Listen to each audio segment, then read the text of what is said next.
Knights, without fear and reproach, who put their whole lives in the service of their beautiful lady, wandering troubadours, singing true love and refined relationships, shrouded in a veil of romance of love. Is this how you imagine love in the Middle Ages? So, everything was completely different. At that time, the church controlled everything and everyone, and even the subtleties of intimate relations between husband and wife. Sex was allowed only for the sake of having a child. The woman was called a lustful pig, and the wedding night was supposed to take place right in front of numerous witnesses. Could the feudal lord use his right of the wedding night? What was the love of the knights really like? Is there a chastity belt, and is it true that it was in the Middle Ages that humanity invented love and marriage in the usual sense?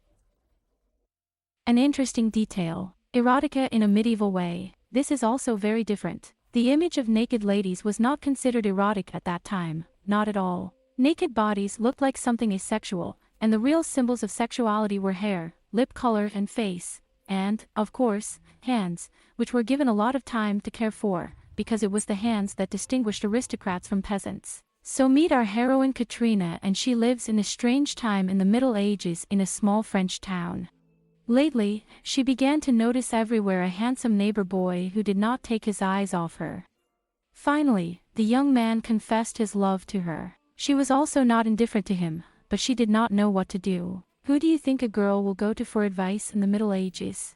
No, not to my mother or to a more experienced friend, but to a priest. Yes, you heard right. In medieval Europe, the Catholic Church poked its nose into literally all spheres of life and even into two personal ones. In the Middle Ages, the body was recognized as sinful, in general, like a woman. She was considered the embodiment of the fall, and in numerous treatises of that time is described as dirt, a slut, and the constantly open gates of hell. It was believed that this woman was lusting, and a man was obliged to keep her in a tight grip. At the same time, the treatises were written by monks, people seemingly completely devoid of such experience and constantly trying to curb their passions. As a result, the name and image of a woman was created as an insatiable, lustful pig and a cruel wolf that should be hated. The woman aroused fear, distrust and contempt. There was a popular point of view that she has no mind, she does not know what she is doing. The church writer Jerome Stradonsky strongly advises punishing wives and beating them. The ideal, of course, was virginity,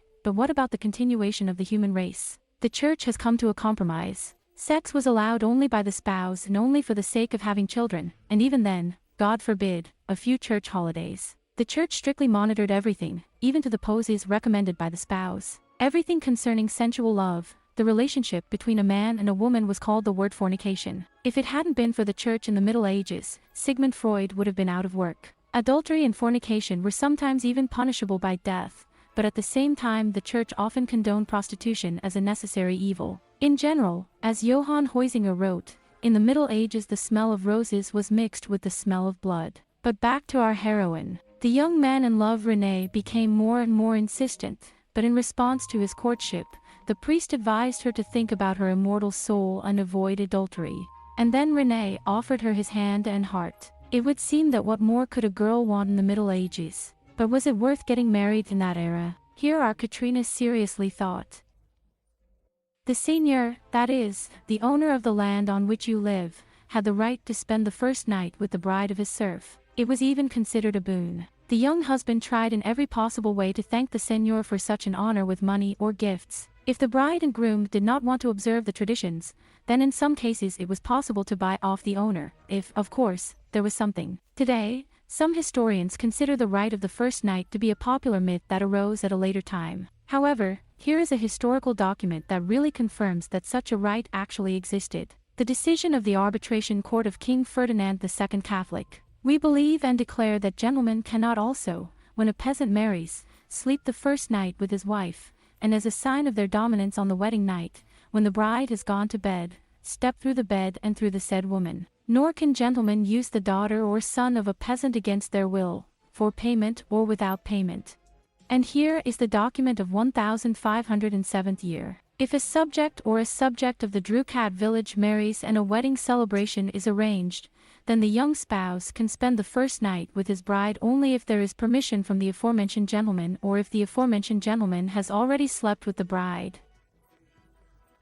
The French writer of the 19th century, Colin de Plancy, wrote at all that the canons, that is, the priest of the Cathedral of Saint Victor of Marseille, were officially allowed to use the right of the first night in relation to their serf girls. He also cites the facts of the sale of the right of the first night by the seigneurs to other gentlemen. If you are still lucky and no seigneur spoiled your first night, then you have a medieval wedding ahead of you. I can say right away, it's not good either. The wedding night in front of numerous witnesses.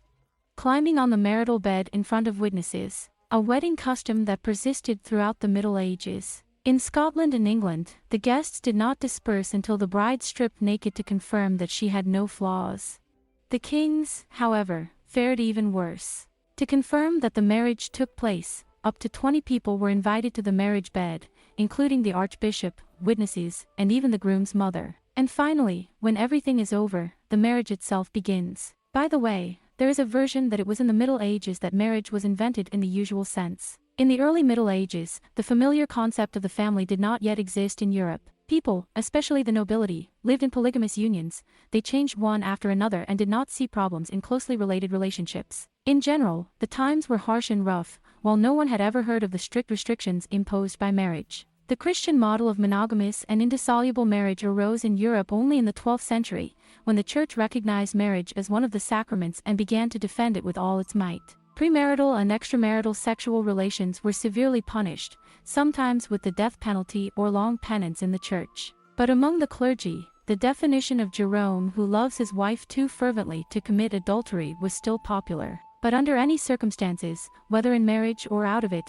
at that time the woman was absolutely powerless. Even in court, she cannot defend herself, and all the property she had at the time of marriage passes to her husband. The charter of the city of Villefranche in Gascony in the 13th century allows every man to beat his wife, provided that she does not die from beatings. What about the divorce? In the Middle Ages, divorce is something out of the realm of fiction, it's not accepted. And few people would dare to do this, because the procedure is not very pleasant. Judge for yourself, the only reasons for the dissolution of marriage were either the death of one of the spouses, or the sexual dysfunction of a man. Well, to prove her husband's inability, the wife had to invite priests and neighbors as experts, but then she had to sleep with him in front of their eyes to demonstrate whether he could or not. In the presence of a crowd, as a rule, a man was recognized as infirm. You bet. Things were even worse in the case of treason. Prior to a marital or extramarital affair, they were severely punished. In Italy, a man caught cheating was castrated, and a woman who cheated on her spouse lost her nose and was publicly flogged. In France, they were punished in different provinces in different ways. In Paris, for adultery, as for a serious criminal offense, they were executed. In Oral, the traitors were simply expelled from the city, but in Toulouse, the wife, carried away in adultery, was imprisoned in a monastery. But the most original punishment for this was in the north of France. Those caught in treason were forced to run naked through the whole city, while the libertine ran ahead and held a rope tied to the cavalier in her hands. The whole city was going to see such an action. Rapes were not uncommon. Girls then rarely went to court. Nevertheless, in one of the Italian court documents of the 9th century there is a story of a certain Adelgisa, who sued her rapist Theo Delgard. He could not pay the prescribed fine, so with all his property he went to the full disposal of the victim. Oh how!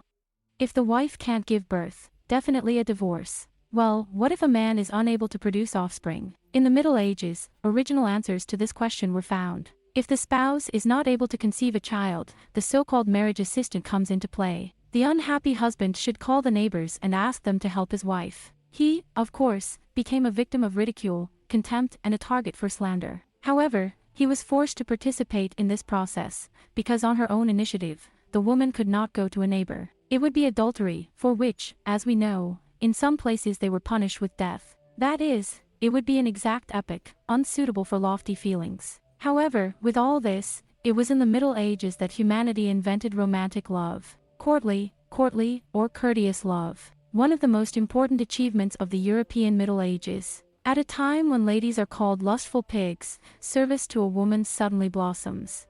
By the end of the 11th century, several aristocrats and poets from southern France create a special world of feelings that in Western civilization create a completely new relationship between a man and a woman. Now it's no longer fashionable to just fight with neighbors and wipe your hands on the tablecloth. In addition to tournaments and wars, a knight is also entitled to love victories. Well, in order to become famous, he must conquer the lady he likes. Unexpectedly, just yesterday, Ordinary uncouth bandits and louts acquire handkerchiefs, begin to wash, put on elegant costumes and practice the art of singing and dancing in order to earn the favor of the ladies. Now the dominant position in love belongs to a woman. A knight should love his married lady with all his heart and know that they will never have any other relationship.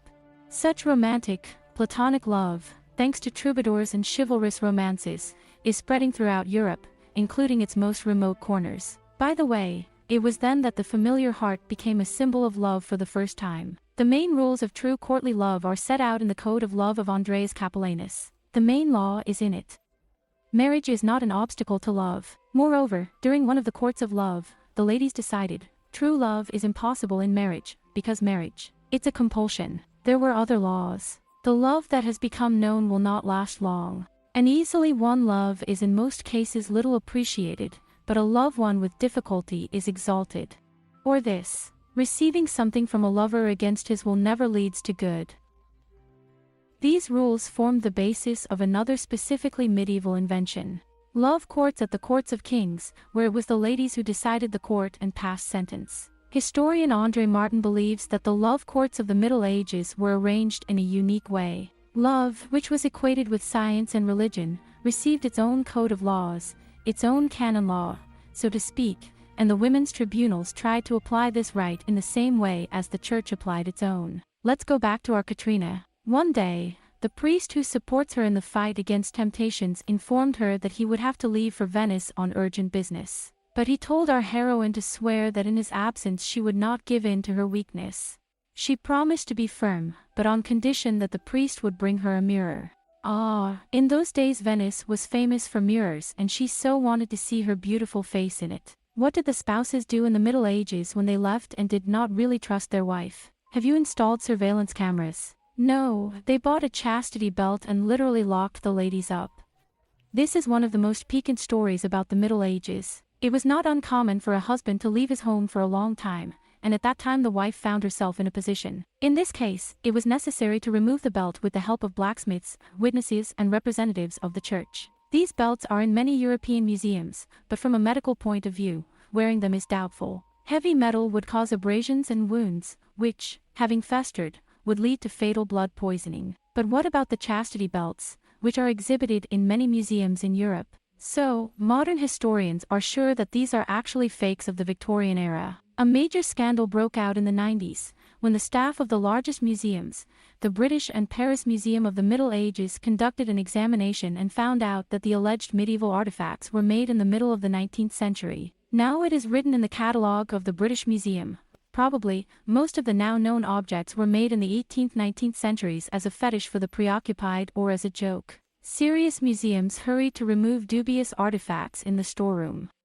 In any medieval city there was a brothel. They were mostly called women's homes in those days. At the same time, their necessity was not disputed by anyone, including the church, because they were intended not only to protect decent girls and women, but also to monitor immorality. And how do you imagine a medieval convent? Do quiet nuns pray in cold cathedrals? And here it is not. In the Middle Ages, there were special versions of the monastery, no different from the houses of tolerance. Thus, the church tried to control prostitutes as well. For example, the monastery in Avignon in the south of France was founded in the 14th century to defeat prostitution. They gathered all the ladies of easy virtue, but not to re-educate them, but so that they would provide their services under the control of the church. They were locked up around the clock, and the doors of the monastery were opened only by the decision of the abbess. She selected clients at her discretion. Visitors were strictly warned to behave quietly and not to get rowdy, not to offend nuns of easy virtue. At the slightest reason for complaints, the client could be seized and put in a tower. But the most important prescription was that the convent's young ladies should be examined by the abbess and the doctor every Saturday. At the same time, such a house of tolerance was really called a monastery. He was under the patronage of the Order of Saint Magdalene. The church categorically did not welcome sex. It was considered something shameful, repeating the original sin. You say, well, then what about the husband and wife? But here's how. A spiritual union, an example of which was given in the 6th century by Bishop Gregory of Tours. One young couple lived together all their lives, resting on the same bed and preserving an innocence worthy of praise. But at this rate, humanity has simply died out. Here's a briefing from the Catholic Church. Of course, all this was allowed only for the conception of a child. Hugs were allowed, but before and after coitus they recommended confession.